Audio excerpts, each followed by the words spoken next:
The phone rang at 3:17 in the morning. Rosa's hands trembled as she pressed it to her ear. Her voice came out in a whisper, barely audible above her own heartbeat. "Sir," she's standing in the rain again. The line went silent. 3 seconds. 4. Then a voice like granite cracking under pressure. "I'm on my way." Rosa had worked for Marcus Crane for only 3 months, long enough to know you didn't ask questions, long enough to understand that the most feared man on the East Coast kept secrets in the West Wing that no one was ever supposed to see. Long enough to learn that some doors stayed locked for reasons that had nothing to do with what was behind them, and everything to do with what would happen if it ever got out. But tonight, standing at the rain-streaked window, watching the woman in white disappear into the storm, Rosa understood something that would change everything she thought she knew about monsters, and what happened next would haunt her for the rest of her life. Stay with me until the end, because this story will shatter everything you think you know about the men we call heartless. Before we begin, hit that subscribe button and tell me in the comments where you're watching from. Now, let's get into it.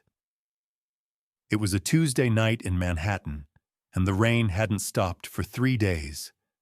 The kind of rain that turned streets into rivers and made the city feel like it was drowning under the weight of the sky.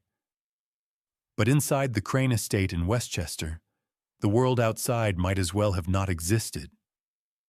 The house sat on 12 acres of manicured grounds, a fortress of stone and iron that had watched over the Hudson Valley for nearly a century. Previous owners had included railroad barons and oil magnates. Now it belonged to Marcus Crane, and everyone in a 3-state radius knew exactly what that meant. You didn't drive past the iron gates without permission. You didn't ask questions about what happened behind those walls, and you certainly didn't show up uninvited unless you had made peace with the consequences. Tonight, the main dining room had been converted into a war council. 6 men sat around a table that could seat 20.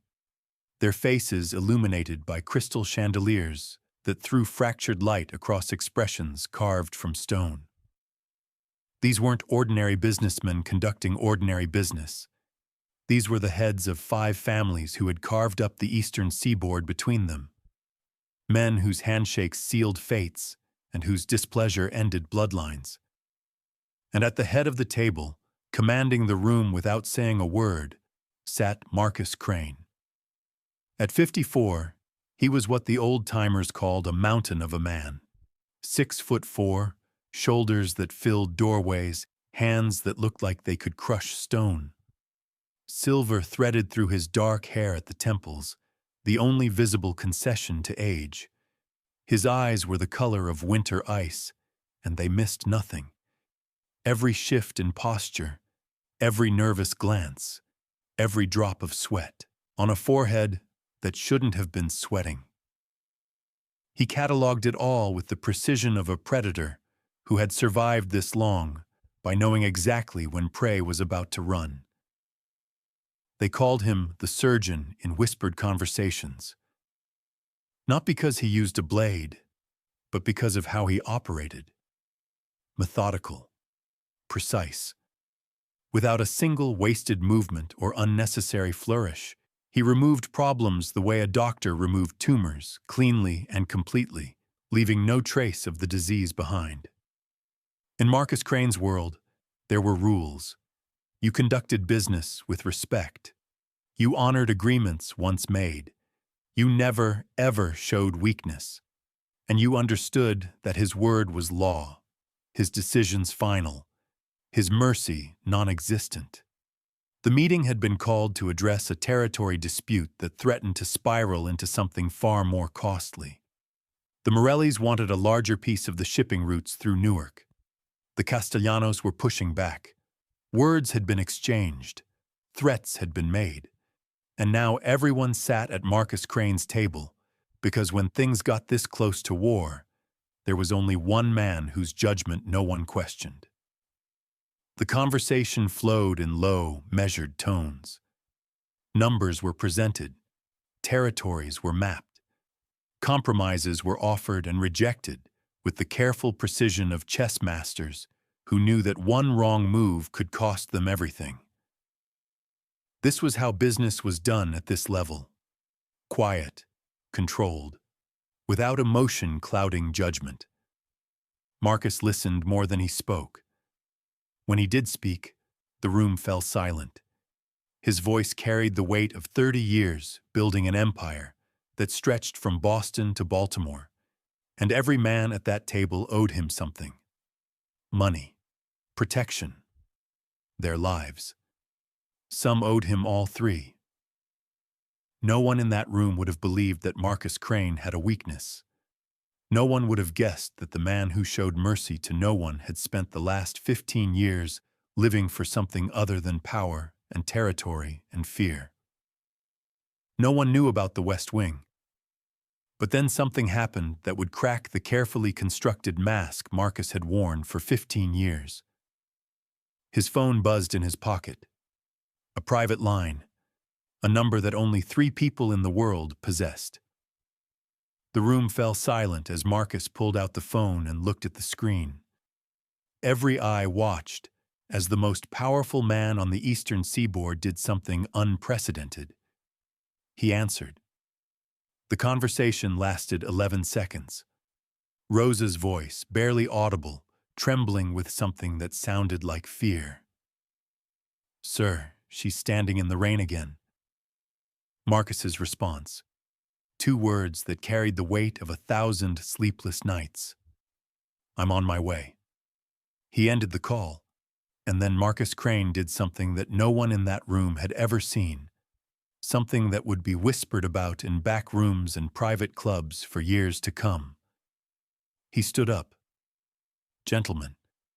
His voice carried that familiar steel, but something underneath had shifted. "We'll continue this Thursday.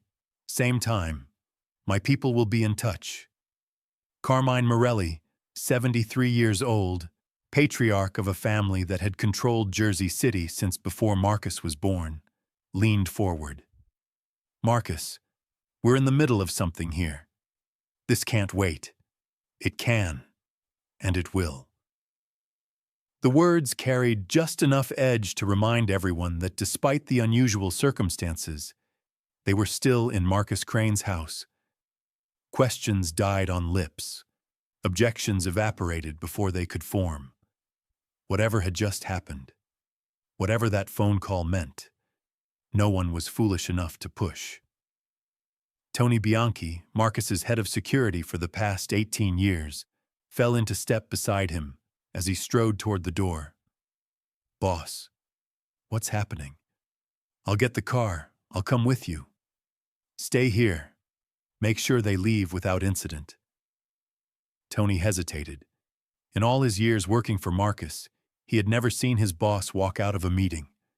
Never seen that particular look in his eyes, the one that seemed less like the cold calculation they all knew, and more like something breaking behind a carefully maintained wall. But he knew better than to argue. Marcus Crane didn't explain himself.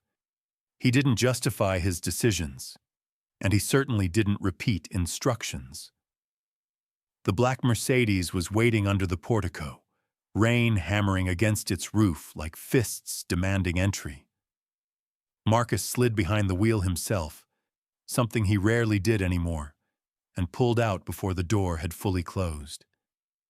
The estate gates opened automatically as he approached, iron teeth parting to release him into the storm. The drive from the main house to the old estate took 43 minutes under normal conditions. Winding roads, speed limits designed for Sunday drivers, security checkpoints that required codes and confirmations. Marcus made it in 26. His hands gripped the steering wheel until his knuckles went white. The rain hammered against the windshield so hard, the wipers could barely keep up. But he didn't slow down. Couldn't slow down. Because somewhere in the back of his mind, a voice was repeating the same words over and over. a prayer he hadn't believed in for 15 years. Not tonight. Please, not tonight. You see, Marcus Crane hadn't always been the cold, calculating crime lord that the East Coast feared. Once, a lifetime ago, he had been something else entirely. Someone else entirely. 15 years earlier, Marcus Crane had been a man who knew how to smile. He had married Sophia when they were both 22. Two kids from the neighborhood who had found each other in the chaos of a world that wanted to swallow them whole. She was the light of his world, the only person who could make him laugh, who could look at the hardening edges of the man he was becoming and still see the boy she had fallen in love with. They had dreams back then. A house somewhere quiet. Children who would never know the ugliness of the life Marcus was building. A future that looked different from the past. And for a while it seemed like those dreams might actually come true. Lily was born when Marcus was 34. A daughter. 7 pounds, 6 ounces of perfect, screaming, red-faced miracle that changed everything Marcus thought he knew about himself. He had held her in the hospital room, this tiny creature who had his eyes and Sophia's smile, and something had shifted in his chest that he didn't have words for. She was his weakness. He knew it from the moment he first held her. Every instinct he had developed, every wall he had built, every rule he had learned about keeping business and personal separate, all of it crumbled in the face of a 5-pound infant who wrapped her fingers around his thumb and refused to let go. Lily grew up loved, desperately, completely, dangerously loved. She called him Daddy, and he melted. She asked for butterflies, and he bought her a garden. She fell asleep in his arms, and he would sit frozen for hours, afraid to move, afraid to breathe, afraid to disturb the perfect peace of her trust. Sophia watched it all with knowing eyes. She had always seen him more clearly than anyone else. The monster he was building during the day. The father he became the moment he walked through the door. She didn't ask him to choose because she understood, in that way she had of understanding everything, that asking him to choose would destroy all of them. But Marcus made a choice anyway. He compartmentalized. Business in one box, family in another. He built walls between his worlds, barriers that he believed would keep the ugliness from ever touching the beauty. He convinced himself that he could have both, that he could be both. He was wrong. If you believe that love can survive even the darkest moments, hit that like button and stay with me. Because what happened next would break something in Marcus Crane that would never fully heal. It was raining the night they came for his family. Marcus was at a meeting across the city, negotiating a deal that would expand his territory into 3 new districts. Important business. The kind of business that required his full attention, his complete presence, his absolute focus. He had kissed Lily goodbye that morning. Butterfly kisses, she called them, where he would flutter his eyelashes against her cheek until she giggled. She was 5 years old, wearing a yellow sundress that Sophia had bought her, clutching a stuffed rabbit named Mr. Buttons that went everywhere she went. "Daddy, will you be home for dinner?" "I'll try, sweetheart." He didn't make it home for dinner.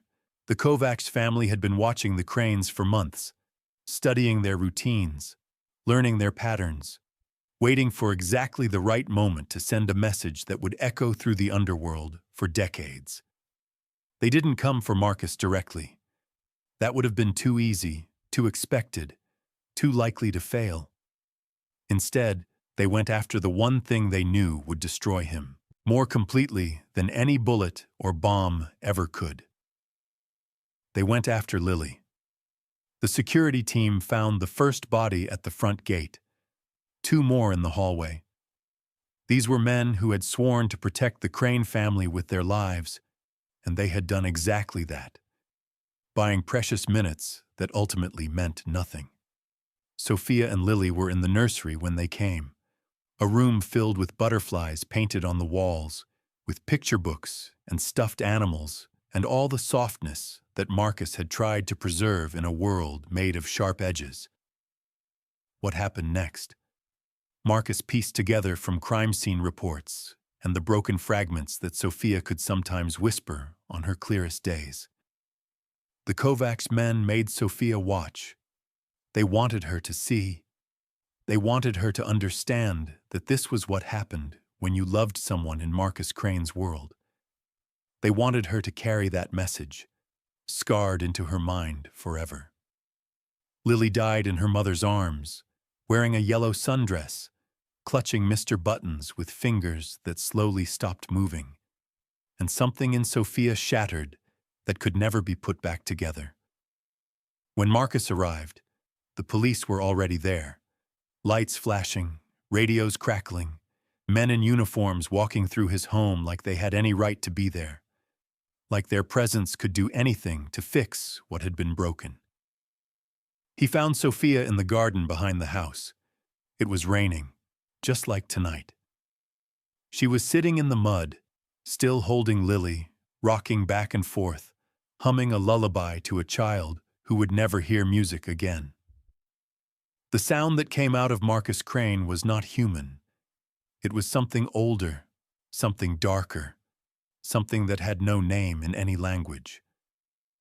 He fell to his knees beside his wife and daughter, and the rain mixed with tears. He didn't know he still had the capacity to cry. The investigation went nowhere. The police asked questions they already knew they'd never get answers to. Evidence disappeared. Witnesses recanted. The system that was supposed to deliver justice failed in all the ways it always failed when men like the Kovacs were involved. But Marcus Crane had never relied on the system. 7 men had participated in the attack on his family. Within 6 months, all 7 were dead. Not quickly, not cleanly, not with the surgical precision that had earned Marcus his reputation. These deaths were different. These deaths were messages written in a language that every family in the underworld understood. You could come for Marcus Crane. You could try to take his territory, challenge his authority, question his power. He would respond with calculated, proportional force. But touch his family, and he would burn your entire bloodline to ash. The Kovacs family ceased to exist. Not just the men who had ordered the hit, not just the soldiers who carried it out, but every cousin and nephew and uncle who might one day seek revenge. Marcus erased them so completely that within a decade, people had trouble remembering they had ever existed at all. But revenge couldn't fix what had been broken. Sophia never recovered. The doctors had names for it: trauma-induced psychotic break, dissociative episodes, treatment-resistant PTSD. They prescribed medications that made her sleep but didn't make her whole. They recommended facilities with soft walls and gentle nurses and 24-hour supervision. Marcus refused. Sophia was his wife. She would stay with him. He would build her a world where she could be safe, even if she could no longer live in the real one. The west wing of the old estate became her sanctuary. Comfortable rooms filled with soft light and softer memories. A garden where butterflies gathered in summer, because she still sometimes called for Lily, and the butterflies were the only response that didn't make her scream. A staff of nurses and caretakers who understood that their jobs depended on their discretion even more than their competence. And on bad nights, when the rain fell and the memories overwhelmed the medications, and Sophia walked outside in her nightgown to wait for a daughter who would never come home, there was a phone number that would always be answered, no matter what. From that night forward, Marcus Crane built walls around his heart that no one could penetrate. He became ruthless because ruthlessness was the only language the world understood. He became feared because fear was the only protection he could still offer to the one person he had left. And he became alone because alone meant that no one would ever discover that the most dangerous man on the eastern seaboard still had something to lose. For 15 years, those walls had held firm, and tonight, racing through the storm toward a woman who no longer knew his name, Marcus felt every single one of them beginning to crack. The estate gates recognized his car and swung open without pause. The driveway stretched ahead, a river of gravel turned to mud by 3 days of relentless rain. The headlights cut through the darkness and illuminated the main house, a Georgian manor that had stood since 1892, its windows glowing with the warm light that Rosa always kept burning on nights like this. But Marcus wasn't looking at the house. He was looking at the garden. She stood in the center of the rose beds, exactly where he knew she would be. A figure in white against the darkness, nightgown plastered to her thin frame, dark hair streaming down her back like ink dissolving in water. She was perfectly still, arms at her sides, face turned up toward the sky, as if waiting for something to fall from the heavens. Marcus threw the car into park before it had fully stopped.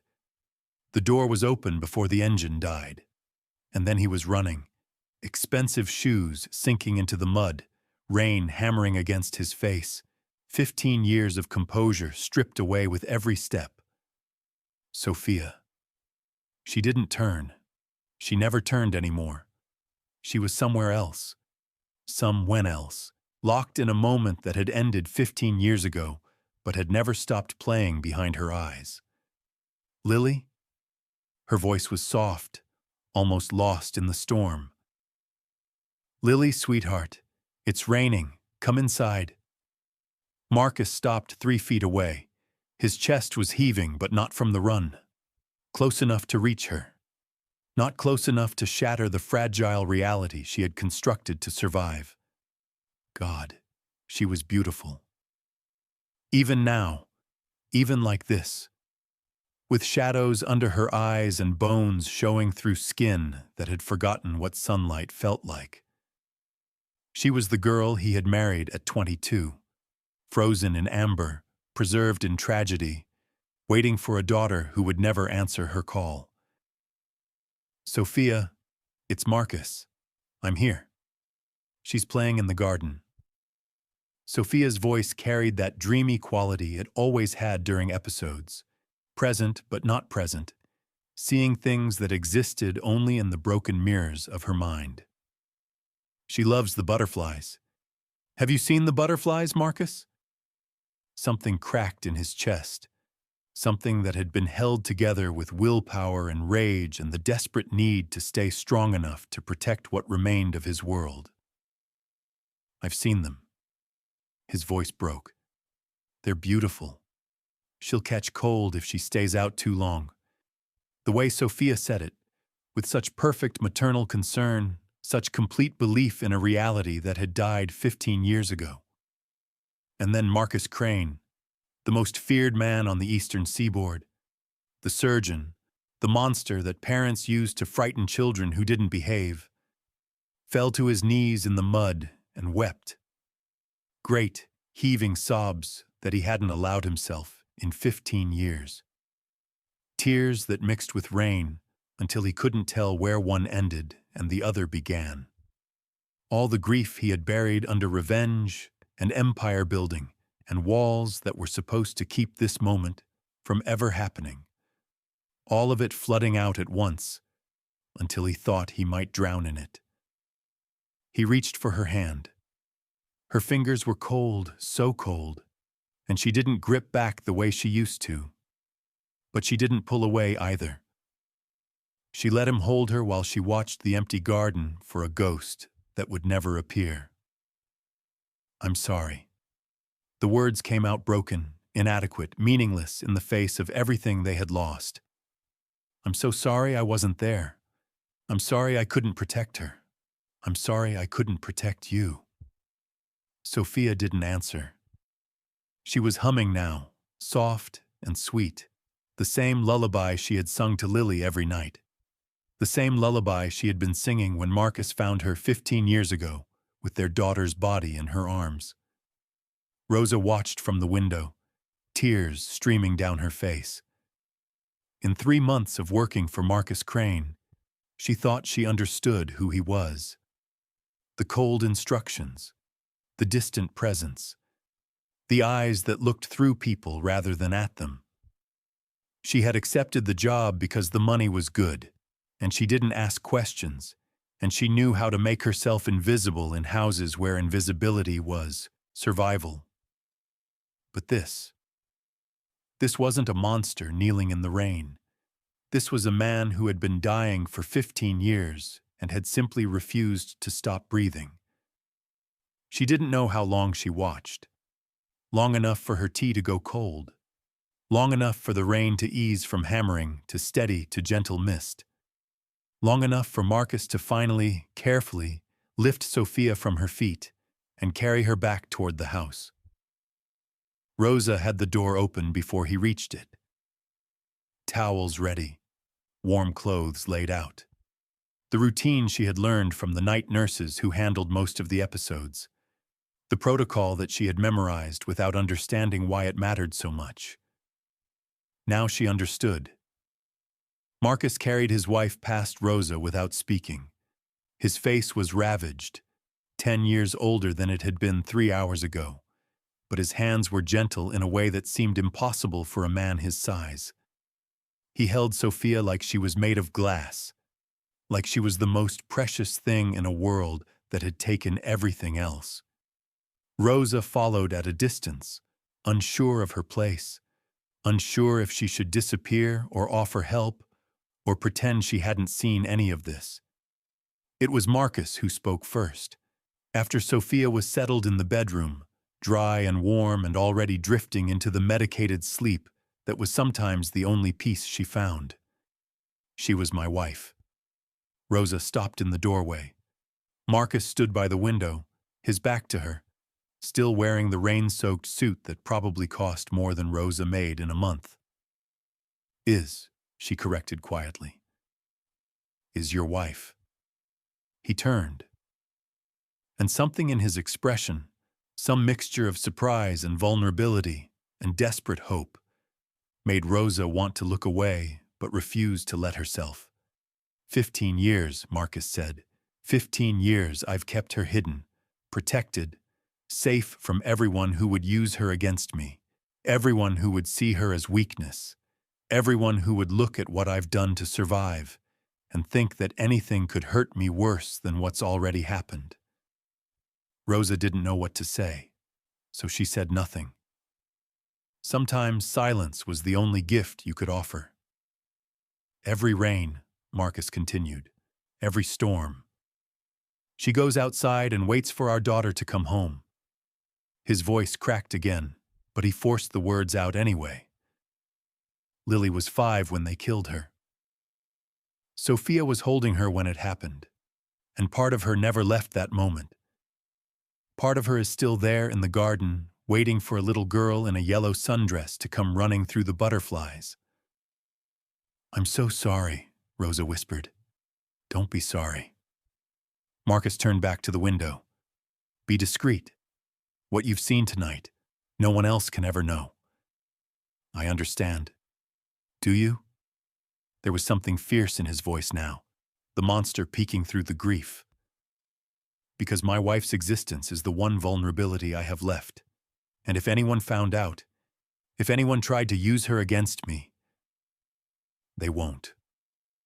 Rosa's voice was stronger than she felt. "Not from me. Ever." Marcus studied her for a long moment. Whatever he was looking for, he seemed to find it. "Why do you do it?" Rosa heard herself ask, surprising them both. 15 years, every storm, every night you can get away. Why not?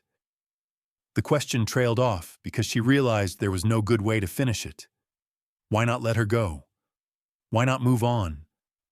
Why not stop torturing yourself with something that can never be fixed? Because she knew me. Marcus's voice was barely audible. Before I became this, before the walls and the fear and the blood on my hands, she knew the man I used to be, and sometimes... He stopped. The silence stretched. Sometimes? Sometimes, for just a moment, she looks at me and I can see that she remembers. She says my name. Not the way she says it during episodes like I'm a stranger, but the way she used to say it. Like I'm still him. Like I'm still the boy who promised to love her forever. Rosa felt tears sliding down her own cheeks. She didn't bother wiping them away. And that's enough? The question came out before she could stop it. Marcus turned to look at her, and in his eyes she saw something that looked almost like gratitude. For asking. For not pretending. For treating the question like it deserved an actual answer. It has to be. The words hung in the air between them, heavy with 15 years of grief and love and the stubborn refusal to let go of something that had already been lost. Rosa understood then that she wasn't looking at the most feared man on the eastern seaboard. She was looking at a husband who had simply never stopped waiting for his wife to come back to him, just like Sophia never stopped waiting for Lily. Some loves, Rosa realized, didn't end. They just transformed into different kinds of survival. She left Marcus standing by his wife's bedside, holding a hand that didn't hold back, keeping watch over a woman who didn't know he was there. And she went to make coffee because it was the only useful thing she could think of doing, and because she suspected it was going to be a very long night. But secrets in Marcus Crane's world had a way of becoming weapons. 3 days later, Marcus received a photograph. It arrived by courier, delivered to his office at the legitimate construction company that served as the public face of his empire.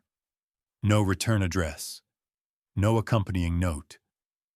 Just a single photograph in a plain envelope that his assistant handed him with the morning mail without any idea that she was delivering a declaration of war. The photograph showed Sophia in the garden. She was wearing the white nightgown from 3 nights ago, face turned toward the sky, captured from an angle that could only have come from outside the estate's walls. Someone had been watching. Someone knew. Marcus stared at the photograph for 47 seconds, long enough for his assistant to ask if everything was all right, long enough for him to compose his features into something that resembled calm before he looked up and told her to cancel his meetings for the rest of the day. Then he made 3 phone calls.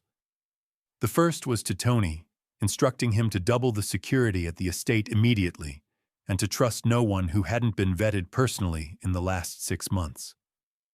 The second was to his intelligence people, demanding to know who had taken this photograph, who had sent it, and what they wanted, with results expected within 24 hours. The third was to a man he hadn't spoken to in nearly a decade, someone who operated in the spaces between organizations, someone who owed Marcus a debt that could never be fully repaid. I need information. Marcus's voice was ice and iron. Someone photographed my wife. The line was silent for a moment. Your wife? I thought she died years ago. That's what everyone thinks.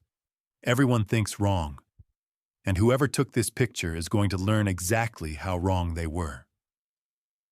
The intelligence came back in 18 hours. A young soldier named Danny Riccardi, 24 years old, connected to the Castellano family, apparently looking to make a name for himself by discovering secrets that other people had missed. He had been following Marcus for weeks, watching the meetings, tracking the movements, looking for any advantage that might earn him a promotion. And 3 nights ago, during the storm, he had gotten lucky. Or so he thought.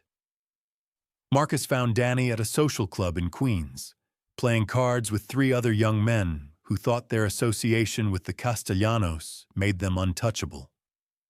The security at the door didn't stop Marcus Crane when he walked in. No one stopped Marcus Crane when he walked anywhere. The card game stopped the moment he appeared. Danny's face went pale, his swagger evaporating as the reality of his situation began to dawn. "Mr. Crane." His voice cracked. This is Castellano territory, you can't just... Sit down." Marcus didn't raise his voice. He didn't need to. Danny sat. His friends suddenly remembered urgent business elsewhere and disappeared within seconds, leaving their cards and their chips and their friend to whatever was about to happen. Marcus pulled up a chair across from Danny. He sat with the calm patience of a man who had all the time in the world, because in this moment, he did. "3 days ago," Marcus said, "you took a photograph." The color drained from Danny's face so fast it was almost comical. His mouth opened, closed, opened again. Whatever excuse or denial he had prepared died somewhere between his brain and his lips. "I don't make threats, Danny." Marcus leaned forward slightly. "I don't give warnings, and I don't negotiate.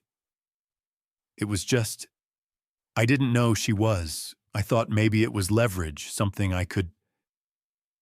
Marcus raised a hand, and Danny stopped talking instantly. "The woman in that photograph is my wife. She has been through more pain than you could imagine in 100 lifetimes, and she is under my protection. I didn't mean any disrespect. The photograph. Who else has seen it?" "No one." Danny's voice was desperate now. "I swear on my mother, Mr. Crane, no one. I was going to bring it to Mr. Castellano, but I hadn't done it yet. I was waiting for..." "That was smart." Marcus cut him off. "That shows you have survival instincts. Now here's what's going to happen." He leaned closer, and Danny actually recoiled, pressing back into his chair like he could somehow phase through it and escape. "You're going to forget you ever saw that photograph. You're going to forget that house exists. You're going to forget my wife's face. And if you ever speak of her to anyone, if you so much as think about using what you know, I will find out." Marcus paused, letting the words sink in. "And I will demonstrate exactly why the men who hurt my family 15 years ago are no longer alive to talk about it." Danny was shaking now, actually trembling, like a child who had just realized that the monster under the bed was real and sitting 3 feet away. "I understand." The words came out as barely a whisper. "I want you to think about this moment for the rest of your life." Marcus stood, adjusting his jacket with casual precision. "I want you to remember how easily I found you, how quickly your friends abandoned you, how completely alone you are right now." He turned toward the door, then paused. "The only reason you're still breathing is because you hadn't shared that photograph yet. Don't ever make me grateful for a choice you made twice. I don't give second chances." Then he was gone, leaving Danny Riccardi sitting alone in an empty social club, understanding for the first time what real power looked like, and knowing with absolute certainty that he would never, ever make this mistake again. If this story has moved you, share it with someone who needs to hear that love exists in unexpected places. Because what happens next changed everything. 6 months later, something changed. Not Sophia. Marcus had accepted long ago that his wife might never return to him, not fully, not in the way he had hoped during those first desperate years of treatment and therapy and prayers to a God he had stopped believing in.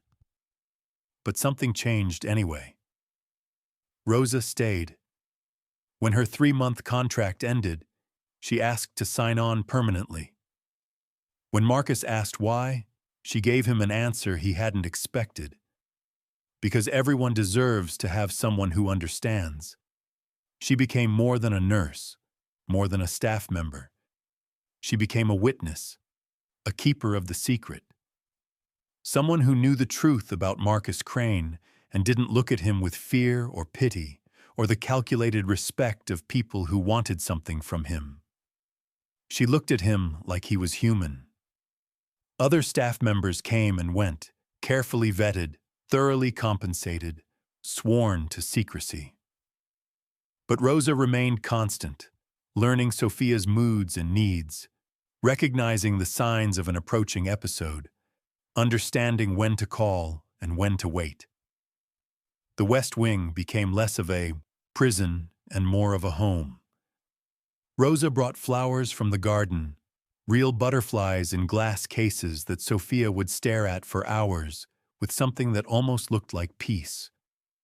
She played the music that Sophia and Marcus had danced to at their wedding, and sometimes, just sometimes, Sophia would sway slightly and a ghost of a smile would cross her face. Marcus still came every Tuesday without fail, no matter what business demanded his attention. He still came every rainy night, racing through whatever storm the sky could produce. He still sat by Sophia's bedside, holding a hand that rarely held back, talking to a woman who rarely answered. But now there were witnesses to his devotion. Now there were people who understood that the monster and the man were not as different as the world believed. It happened on a Thursday, 3 weeks before the 6-month anniversary of the night Rosa first called at 3 a.m. Marcus was sitting in his usual chair, reading a book aloud the way he had done every Tuesday for 15 years, because Sophia had always loved being read to, and somewhere inside her, he believed, that love still existed. He had just finished a chapter when he felt it, a pressure on his fingers, slight, barely there but unmistakable. Sophia was squeezing his hand. Marcus's breath stopped. His voice died mid-sentence. He looked at his wife and found her looking back at him, really looking, with eyes that hadn't been this clear in months. Marcus? His name? Not said with confusion or fear or the dreamy distance of her episodes. Said with recognition. Said with memory. Said the way she used to say it a lifetime ago before everything broke. Yes. He could barely get the word out. I'm here. I'm here, Sophia. You're still here. I'll always be here. She studied his face like she was seeing it for the first time, or like she was remembering it after a very long time away. Her free hand lifted, trembling, and touched his cheek. I remember you, she whispered. I remember us. 5 words. 5 words that Marcus had waited 15 years to hear. 5 words that couldn't fix what was broken, couldn't bring back what was lost, couldn't undo the lifetime of grief and guilt and rage. But they could keep him going for another 15 years if they had to. Rosa found them like that 10 minutes later, when she came to check on Sophia before bed. Marcus was crying again, but silently this time, tears sliding down his face while he held his wife's hand, and she held his gaze and neither of them looked away. She slipped back into the fog eventually. She always did. The moment of clarity lasted maybe 20 minutes before her eyes grew distant again, and she started asking about Lily and the butterflies. But Marcus held on to those 20 minutes like they were made of gold, because that was what love looked like when everything else had been stripped away. Not healing, not fixing, not happily ever after. Just staying. The world continued to whisper about the monster Marcus Crane had become. The territories he controlled, the enemies he destroyed, the fear that followed him like a shadow wherever he went.